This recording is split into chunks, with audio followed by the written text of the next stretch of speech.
why would I not do it again? Now, I would like to just mention the words, I have done this before.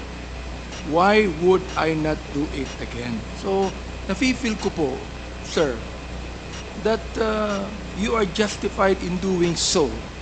Basta sa tingin nyo, corrupt. Hindi, sir. Hindi po ba? Hyperbole lang yun, sir. So, Mr. Hindi Chair. papayag ang piloto niya, sir. Ikaw, ganun po, Mr. Chair. So if you feel just justified in doing it, can you please name to us the victim? Sino po yung tinapon ninyo sa helicopter? Sinabi niyo po I have done this before. Why would I not do it again? Sino po yung tinapon ninyo? Can you please name the victim? Well, sir, sabi ko, O nagbibiro po kayo, no? istorya lang para sa kriminal. Pero paano mo itapon niya, sir? Buksan mo pa yung... Ano po yan? Parang hyperbole, ano ho? Hyperbole nga. O yan. So, hindi po totoo ito. Now, ay gusto ko pong sabihin sa inyo, Mr. Chair, isa po ako doon na marami po ang bumoto sa inyo. Oho. Dahil naniniwala sa inyo. At marami pa. Sa amin lang mga Baptist, naniniwala pa rin sa inyo. Pero, pag ganito na mga salita ninyo, medyo mukhang hindi na po yata tama sa dating Pangulo na magsalita ng ganyan. Sapagkat naniniwala po ako na kahit sabihin niyo po yung mga kiling-kiling, meron pa rin kayong compassion eh. Tumutulong kayo sa ating kapulisan. Tumutulong kayo sa mga nangangailangan. Meron pa rin kayong compassion. And I would even think today that your compassion even overcomes your thought of killing someone else. Sir, this world is there's the evil and there's the good. So, if you are a human being dito, you do so many things in life. Mamili ka lang between the right at yung mali. Opo.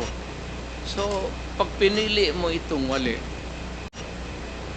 you are bound by what you do in this life. Tama yun, Mr. Chair. Tama po yun ang inyong statement. Pag pinili nyo ang mali, ito po ang tanong ko. Tama po ba ang pumatay?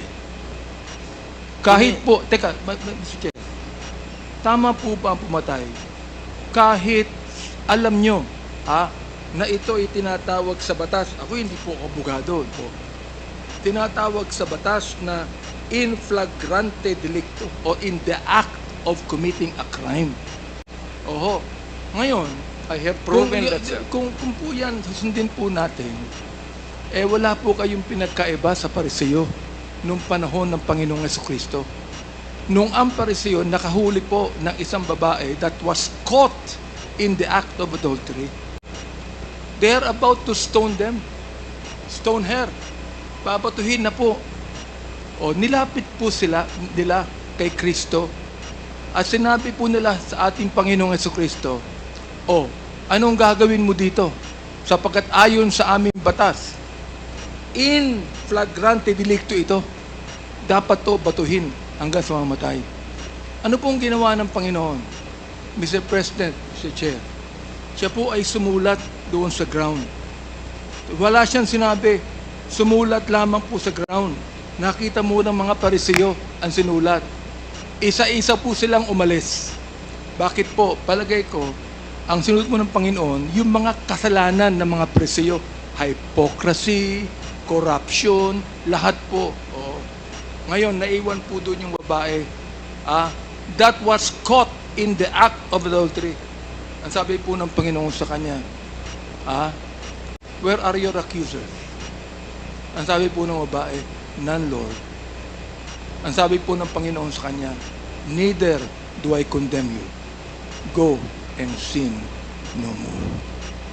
Hindi ho ba mas maganda yung salita ng ating Panginoon doon, Mr. Chair, Mr. President? Hindi na ako papatay, sir. Retired na ako eh. No more, hindi na ako mayor. Ayaw ko na rin.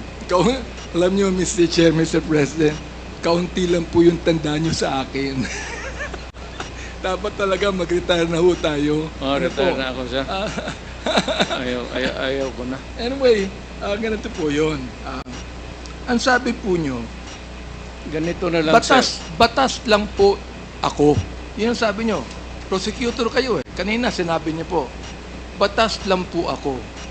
Ano pong batas? Yan po ba yung batas ni Mayor President Duterte o batas po ng Pilipinas?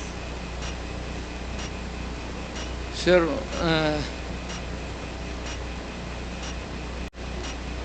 bago ko sagutin yung ano mo, sir,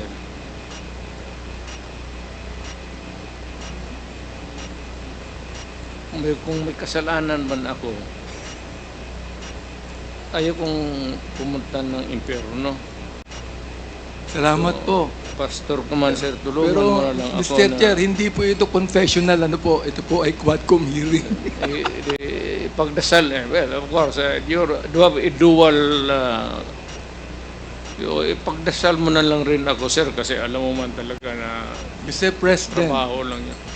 bago niyo po sabihin yan, pinagdadasal ko po kayo. Salamat. Totoo po yun. Totoo po yun. Hindi po dasal na ama namin, ha? Hindi po dasal na Our Father. Ito po ay dasal coming from the heart. Salamat, Tulad sir. ng aking nabanggit sa inyo kanina, coming from the heart. Opo, ngayon. Sinabi po ninyo rito, mas mabuti pa na makulong ka at maghirap ka sa kulungan. Eh bakit po kayo pumapatay? Mas mabuti pala na makulong tong mga hayop. Ay, sorry po. Itong mga drug lords na ito. O mga drug pushers na ito. Bakit po sinasabi nyo kanina pa na pumatay kayo ng tao? Sana pinakulong lalamang po ninyo. Ano po, Mr. Chair? The records of the police will bear me out. Few instances, sir, pero karamihan yan, may hawak talaga ng rin. Nang i-confront ko yung mga yan, sila, with the police, of course, kasama ko. Okay, yung sinabi ng kidnapper. So, 3 of them, nasasakyan sila, sir, may carbine. Ako naman, ang hawak ko 45. Yung dalawang pulis na, 3 lang kami. They kidnap a girl. Alam lang, kinidnap nila, dinala nila sa Cotabato for 1 month, detained her, and repeatedly raped her.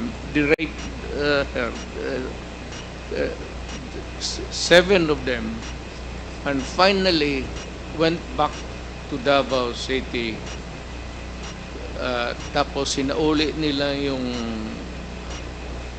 naghingi sila ng ransom money. Opo. Umakyat sila sa bahay, sir, kumain. Totoo ito, it's on record. Kumain pa sila sa bahay ng babae bago pala akong mayor nito. Tapos, pagbaba nila, dala-dala nila yung ransom money. Nandoon na ako sa labas. So, hindi ko na sila sinita. Hindi rin, Diretso. May kasama kayong pulis. Kapag kasama ko, polis. Pero yung, usually, 2 lang yun, sir. Yung, Mr. Chair, naintindihan ko po yun. Siguro, kahit ako, baka gawin ko yun eh. Pero ito po, kasi, ayon po sa batas, Mr. Chair. Sinita mo, bubunot talaga yan.